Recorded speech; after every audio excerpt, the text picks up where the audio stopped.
नमस्कार दोस्तों, स्वागत है आप सभी का ऑनलाइन एडवा स्टडी चैनल पे। फिर से दोस्तों आप सभी के बीच आज जो लेटेस्ट अपडेट के साथ में इस वीडियो में दोस्तों बात करेंगे शिक्षकों की भर्ती पर सीएम ने लगाई है मोहर। 97,000 प्राइमरी साथ ही जूनियर शिक्षक भर्ती को लेकर यूपीटीईटी कार्यक्रम के बारे में, 69,000 शिक्षक भर्ती खाली सीटों पर नई चयन सूची को लेकर, साथ ही 36,590 विद्यालय आवंटन के बारे में, आरक्षण पर मचे घमासान को लेकर वन बाय वन सारी अपडेट हम कवर करते हैं। चलिए दोस्तों वीडियो शुरू करते हैं। India largest learning platform Unacademy लेकर आए एम सीटेट जनवरी 2021 के लिए एम सीटेट कोर्स, जो कि आपको प्रिपरेशन के साथ साथ स्ट्रेटजी भी आपको मिलेगी। स्टार्ट हुआ 21 दिसंबर से। एनरोल करने के लिए लिंक वीडियो की डिस्क्रिप्शन में है, आज ही एनरोल करें। साथ ही अनअकैडमी पर मेरा रेफरल कोड यूज करना बिल्कुल ना भूलें, इससे आपको free live classes, test series, साथ ही जो क्विजेस है वो बिल्कुल फ्री मिलेंगी। और अगर आप प्लस सब्सक्रिप्शन लेते हैं तो वहां पे आपको मिलेगा 10% का इंस्टेंट डिस्काउंट आज ही टीईटी कोड के साथ। अनअकैडमी प्लस में आपको मिलेंगे बहुत सारे फीचर्स। घर से बैठकर लाइव पढ़ सकते हैं, अनलिमिटेड एक्सेस कर सकते हैं सभी कोर्सेज पर, प्रैक्टिस टेस्ट अटेम्प्ट करने का मौका मिलेगा, सभी बैच को एक्सेस कर सकते हैं, मेंटरशिप एंड गाइडेंस भी मिलेगी, एग्जॉस्टिव कवरेज होगी सभी सिलेबस पर, रेगुलर डाउट क्लियरिंग सेशन भी होगा, साथ ही लाइव टेस्ट अटेम्प्ट करने का मौका मिलेगा, लाइव टेस्ट सीरीज भी होगी, स्टडी मटेरियल भी मिलेगा पीडीएफ फॉर्मेट में। ज़्यादा जानकारी के लिंक वीडियो की डिस्क्रिप्शन में है। अनअकैडमी पर टीटी प्लस सब्सक्रिप्शन अगर आप लेना चाहते हैं 1 मंथ, 3 मंथ, 6 मंथ और 12 मंथ के लिए, सभी प्राइसेस आपके सामने लिखे हुए हैं। सभी बैच को एक्सेस करने के लिए एक ही सब्सक्रिप्शन काफ़ी है। यूज़ करिए RRG टीटी कोड, इससे आपको मिलेगा 10% डिस्काउंट। तो जैसा कि आप सभी को पता है कि लगातार नई शिक्षक भर्ती का जो इंतजार है प्रदेश के अंदर किया जा रहा है, ऐसे में चाहे वो प्राइमरी की शिक्षक भर्ती हो या फिर जूनियर शिक्षक भर्ती, उसी को लेकर सबसे बड़ा जब सवाल देखने के लिए मिलता है प्राइमरी शिक्षक भर्ती के बारे में, साथ ही जूनियर शिक्षक भर्ती के बारे में, तो अभ्यर्थी ये पूछते हैं कि नए आयोग से आएगी या फिर पुराने आयोग से। उसी को लेकर भी यहाँ पे जो स्पष्टीकरण है दोस्तों आप सभी को देखने के लिए मिलेगा, मैं आपको दिखाने वाला हूँ। लेकिन उससे पहले जितने अभ्यर्थी वीडियो को देखें, वीडियो को लाइक कर दें, साथ में शेयर कर दें, और जिन्होंने अभी तक चैनल को सब्सक्राइब नहीं किया, चैनल को सब्सक्राइब करके बेल आइकन को अवश्य दबा लें। लेकिन सबसे पहले बात करते हैं यूपीटीईटी कार्यक्रम को लेकर। अगर आप लोगों को याद होगा, मैंने अब से 10 से 15 दिन पहले एक वीडियो बना करके जानकारी दी थी कि सचिव के माध्यम से जानकारी निकली है यूपीटीईटी 2020 का जो आयोजन है वो आपको कब से देखने के लिए मिलेगा। सारा शेड्यूल मैंने आप सभी को बता दिया था, ऐसे में आप लोग यहाँ पर भी देख सकते हैं, जिसके अंदर मैंने आप सभी को समझाया था कि यूपीटीईटी के जो आवेदन है वो दिसंबर के अंत में आप सभी को यहाँ से देखने के लिए मिल जाएंगे। मतलब ये है कि दिसंबर के अंत में अगर आपके आवेदन शुरू होते हैं तो जनवरी 20 तक आप सभी के जो आवेदन है वो ले लिए जाएंगे। उसके बाद में 2 महीने के समय के बाद आपकी जो परीक्षा है वो करवा दी जाएगी, और ये जानकारी मैंने आपको 15 दिन पहले ही लगभग दे दी थी। तो उसी क्रम में अगर बात करें, परीक्षा नियामक प्राधिकारी की ओर से उत्तर प्रदेश शिक्षक पात्रता परीक्षा के लिए ऑनलाइन आवेदन प्रक्रिया इसी महीने के अंत में शुरू हो सकती है। सचिव परीक्षा नियामक प्राधिकारी की ओर से शासन के पास यूपीटीईटी कराए जाने के लिए जो प्रस्ताव है वो तैयार करके भेजा गया। शासन के पास भेजे गए प्रस्ताव में यूपीटीईटी के लिए आवेदन प्रक्रिया दिसंबर के अंत में शुरू करनी है।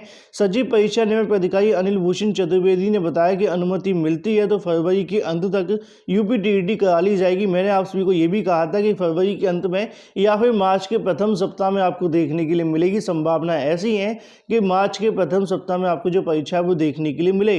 टीईटी पास कर लेने के बाद उसे हमेशा मान्य होने के नियम को लेकर अभी तक कोई निर्णय नहीं हुआ है। मतलब आजीवन को लेकर अभी तक कोई फैसला यहाँ पर देखने के लिए नहीं मिला है। तो उसी चीज़ को लेकर दोस्तों आप सभी के सामने आ रहा है। हालांकि यह परीक्षा को लेकर फरवरी अंत में देखने के लिए मिल रहा है, लेकिन उम्मीद ऐसी है कि आपकी जो परीक्षा है मार्च के अंदर ही देखने के लिए मिलेगी, क्योंकि इतना लंबा समय नहीं हो पाता। जैसा कि आप सभी को पता है कि 3 महीने का समय तो परीक्षा नियामक प्राधिकारी की तरफ से पहले भी कहा गया था कि परीक्षा करवाने के लिए कम से कम 3 महीने होने चाहिए। तो ऐसे में अभी तक तो यहाँ आवेदन ही शुरू नहीं हुआ, उसके बाद इनकी वेबसाइट काम नहीं करेगी। तो ऐसे में ये बड़ी अपडेट हो जाती है यूपीटीईटी के लिए। जो अभ्यर्थी आगामी शिक्षक भर्ती में बैठना चाहते हैं उनके पास यूपीटीईटी होना चाहिए, चाहे वो प्राइमरी का हो या फिर जूनियर शिक्षक भर्ती का।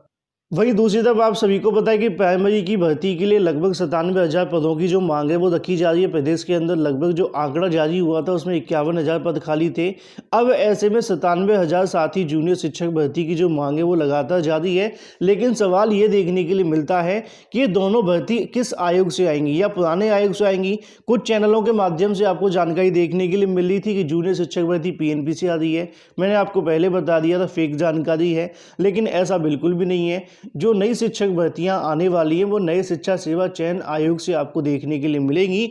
उसी को लेकर मुख्यमंत्री सर ने यहाँ पर जो मुहर लगा दी है, मैं आप सभी को दिखाना चाहूँगा। यूपी की सभी नई शिक्षक भर्तियों के लिए आप सभी को देखने के लिए मिलेगा। इस तरह होंगी यूपी की सरकारी शिक्षकों की भर्ती। अगर बात करें सीएम ने जो मोहर है वो लगा दी है, तो यहाँ पे सबसे पहले जो बात है वो की गई राजकीय डिग्री कॉलेज के बारे में। राजकीय इंटरमीडिएट कॉलेज की शिक्षक भर्ती भी राज्य शिक्षा सेवा चयन आयोग करेगा। गुरुवार को मुख्यमंत्री योगी आदित्यनाथ सर की अध्यक्षता में हुई उच्च स्तरीय बैठक में इस बारे में सहमति बन चुकी है। नीचे मामला आप सभी को देखने के लिए मिलेगा। प्रस्तावित राज्य शिक्षा सेवा चयन आयोग मौजूदा उत्तर प्रदेश उच्चतर शिक्षा सेवा आयोग और साथ ही उत्तर प्रदेश माध्यमिक शिक्षा सेवा चयन बोर्ड की जगह लेगा। अभी तक प्रस्तावित आयोग के माध्यम से अगर बात करें, जो परीक्षा है वो केवल सहायता प्राप्त डिग्री कॉलेज और सहायता प्राप्त इंटरमीडिएट कॉलेज के शिक्षकों की जाती थी।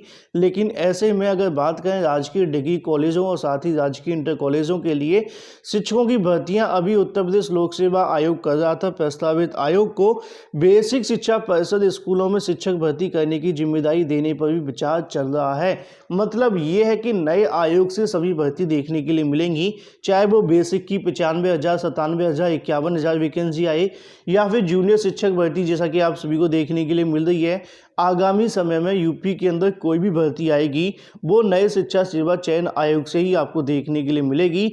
इस तरह शिक्षा विभाग शिक्षकों की भर्ती के लिए एकल आयोग के रूप में काम करेगा। अभी तक तीनों स्तरों की भर्ती परीक्षा अलग अलग व्यवस्था से चल रही थी, लेकिन अब ऐसा नहीं होने वाला। चाहे वो बेसिक की हो, प्राइमरी की हो, जूनियर की हो या फिर अगर बात करें जो जैसा कि आप सभी को इंटर कॉलेज की देखने के लिए मिल रही है, वो सभी आप सभी को एक ही आयोग से देखने के लिए मिलने वाली है। उसको लेकर मुख्यमंत्री सर की तरफ से जो मोहर है लगभग लग चुकी है।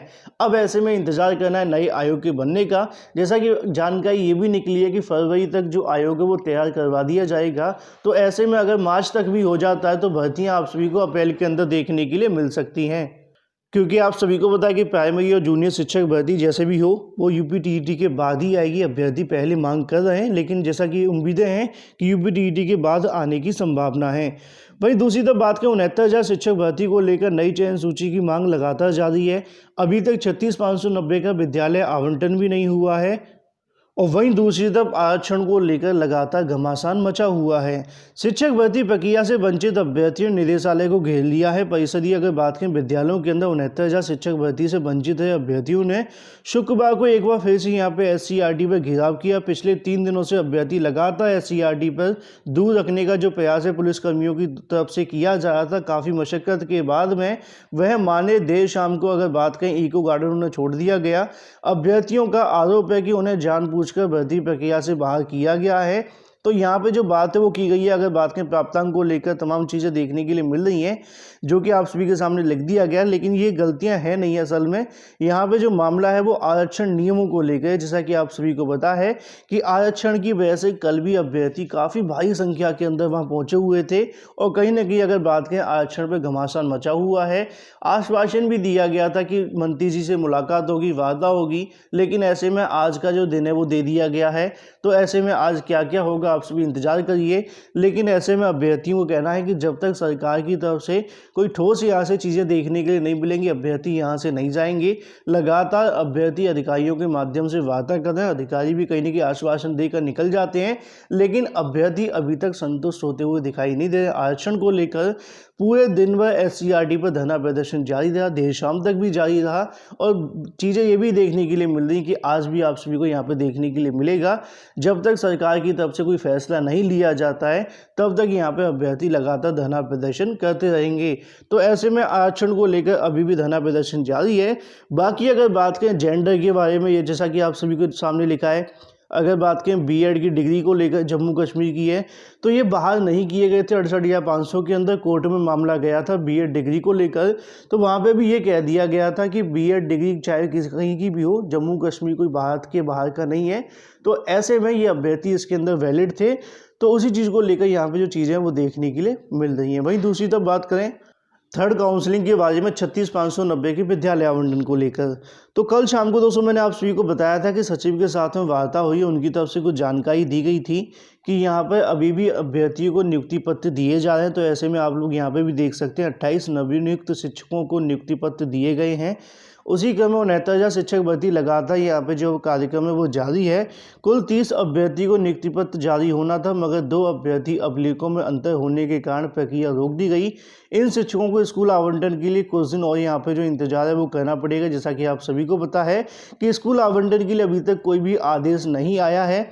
और नीचे भी आप सभी को देखने के लिए मिलेगा 69,000 सहायक अध्यापक भर्ती दूसरे चरण में 28 उन अभ्यर्थी को नियुक्ति पत्र दिया गया जिन लोगों की ऑनलाइन आवेदन में मूल अभिलेखों में अंतर पाया गया था। उसके बाद में उस पर शिक्षा समिति के बाद में अगर बात करें बैठक में विचार किया गया। इन अभ्यर्थियों के शपथ पत्र विचार करते हुए नियुक्ति पत्र दे दिया गया है। हालांकि अभी तक स्कूल आवंटन के लिए और इंतजार करना होगा। शासन ने अभी तक स्कूल आवंटन के जो आदेश है वो नहीं दिया है। मैंने आप सभी को कल भी आकर के बताया है, 4-5 दिन पहले भी बता दिया था कि हो सकता है कि इस हफ्ते के अंत तक या फिर अगले हफ्ते की स्टार्टिंग में आप सभी को जो आदेश है वो देखने के लिए मिले, क्योंकि यहाँ पे कई चीज़ें सचिव की तरफ से बताई जा रही हैं। कुछ चीज़ें ये देखने के लिए मिल रही है कि अभ्यर्थियों को नियुक्ति पत्र दिए जा रहे हैं क्योंकि सभी को एक साथ विद्यालय आवंटन करवाना है। और कुछ ये भी देखने के लिए मिल रहा है कि यहाँ पर अगर बात करें सरकार का जो फैसला है वो ये भी है कि सभी अभ्यर्थियों को एक साथ करने के साथ साथ जो नियमावली में संशोधन होना है उसके होने के बाद ही आपको बता दिया जाएगा। इसके बारे में अभी तक स्पष्ट तौर पर जानकारी नहीं निकली है कि वो कब तक हो पाएगा। लेकिन ऐसे में लगातार अगर बात करें 69,000 शिक्षक भर्ती के अंदर तीसरी काउंसलिंग की मांग जारी है। अभ्यर्थियों के माध्यम से लगातार जो वो प्रयासें किए जा रहे हैं। सचिव को भी यहाँ पे कल ज्ञापन सौंपा गया है 69,000 शिक्षक भर्ती के लिए। त्रुटि सुधार प्रकरण में अंतिम निर्णय होना है। 2 चरण की काउंसलिंग रिक्त पदों पर अगले चरण की काउंसलिंग की मुहिम शुरू हो गई है। अभ्यर्थियों ने जनप्रतिनिधियों से यहाँ पे जो गुहारें लगानी शुरू कर दी है। तीसरे चरण के लिए ज्ञापन सौंपा है। उनका दावा है कि दोनों चरणों के रिक्त पदों की संख्या 5,000 से अधिक है। चयन के लिए दावा करने वाली प्रतीक्षा सूची अगर बात करें, शामिल अभ्यर्थियों ने शुक्रवार प्रयागराज सांसद को यहाँ पे ज्ञापन भी सौंपा है। सोशल मीडिया पे एक दावा है कि 7,000 सीटें खाली हैं। कुछ संख्या बता रहे थे अभ्यर्थी, लेकिन अभी तक पूरे तौर पर स्पष्ट नहीं, आधिकारिक तौर पर कोई जानकारी नहीं है।